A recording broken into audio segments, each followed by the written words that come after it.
In Jonah chapter 1, God calls his prophet Jonah to go to the city of Nineveh. When we look in the Bible for places where we find God and the city, we actually find a lot of references.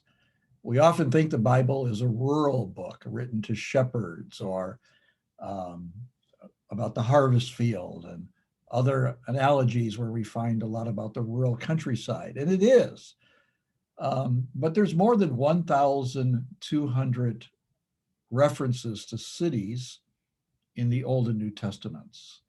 So the Bible is both a rural book and an urban book. And one of the famous passages, of course, is Jonah. And Jonah chapter 1 and verse 2, God says to Jonah, "Go to the great city of Nineveh." Now notice right off the start there that God speaks to Jonah and he says, "Go to the great city." I sense a tinge of respect there in God's voice towards the city of Nineveh. And Jonah didn't want to go to the city of Nineveh. God said, "Go to the great city of Nineveh and preach against it because its wickedness has come up before me." Jonah had no love in his heart for the Ninevites and probably for the city of Nineveh, which was its capital. And God says to Jonah, go to the great city of Nineveh and preach against it. Again, I'm curious about that, the way it's read there in the NIV, preach against it. That's what oftentimes happens when preachers come to our cities. They preach against the wickedness that they see represented in the city. How do you look at a city? Jesus wept 2 times in the New Testament. Once he wept when his friend Lazarus died, and the other time he wept over the city of Jerusalem. When was the last time you wept for a city? God loves cities. And here in the book of Jonah, God says, "Go to the great city of Nineveh and preach against it." Now, perhaps God was using that negative language to a negative prophet in order for him to do something that he didn't want to do so that God's way would be worked out nevertheless. What do we learn here right away? Mission is not about what you want to do. Mission is about what God is doing. What is God doing? Well, he's doing many things, but one of the things that's obviously happening in today's world is he's urbanizing the world. The world is moving to the cities. And if the world is moving to the cities, then where are we going? I had to think about that a lot. I originally, what I wanted to do with my life, when I went to YWAM in 1975 in Lausanne, Switzerland, I wanted to finish that School of Evangelism and then go back to Western Michigan and get my degree at Western Michigan University in forestry and become a national park ranger and count squirrels and birds and trees. I love the nature. But God had a different plan for my life. He called me to India. I was kind of like, "God, I don't want to go to India. Why would I want to go to India?" Mission is not about what you want to do. Mission is about what God is doing. Now, that doesn't mean that God tortures us to do something that we just hate doing. You know what it often means? It means that God knows really what we are created to do, but sometimes it's a stretch to get to that place. He has to pull it out of us before we really understand what it is we enjoy doing. God called Jonah to Nineveh. And Jonah didn't like the Ninevites. They're wicked, they're decadent, they're barbarian. They were the terrorists of that time. Why would I want to preach to them? How do you look at the city? Let me say something to you. The role of the missionary is to love the people and the place where God has put you.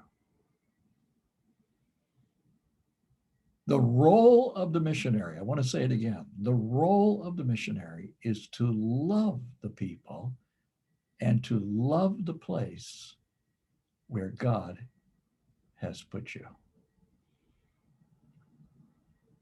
The book of Jonah is not just about the revival in Nineveh. It's about the attempted transformation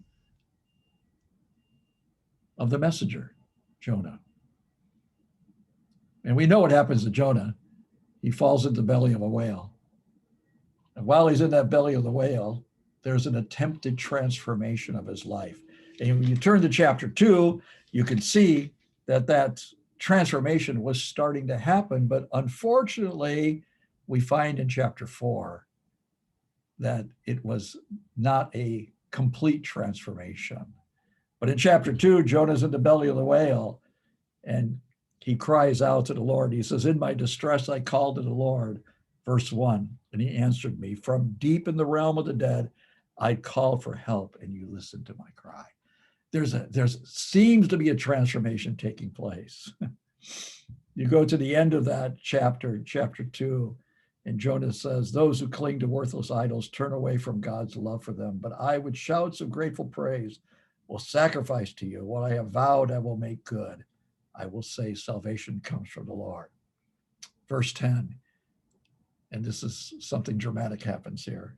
"And the Lord commanded the fish, and it vomited Jonah onto dry land." Ray Bakke, the urban missiologist, comments on this passage, and he says, it's quite funny that God vomits Jonah, as if his statement to Jonah is, "You're not quite there yet."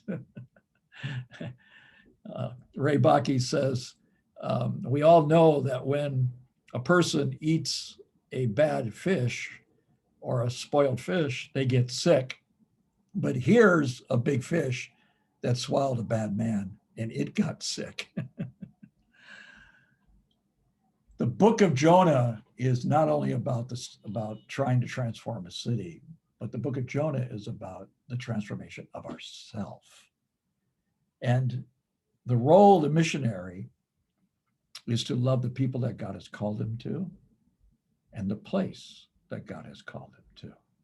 So what's your attitude towards cities? I'd like you to take some time right now and pause and think about how do you see cities?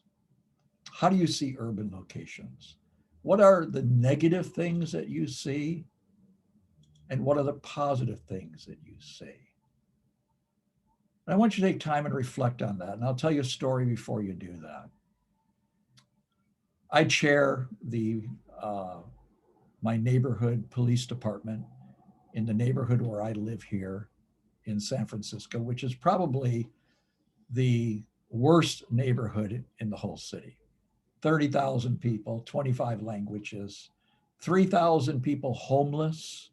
If you come to our YWAM center and visit us, you'll find people all over the front door, by our front door, on our sidewalk, shooting up drugs and fights breaking out and people without homes to live in. And we open our doors every day and we let people come in and we minister to them.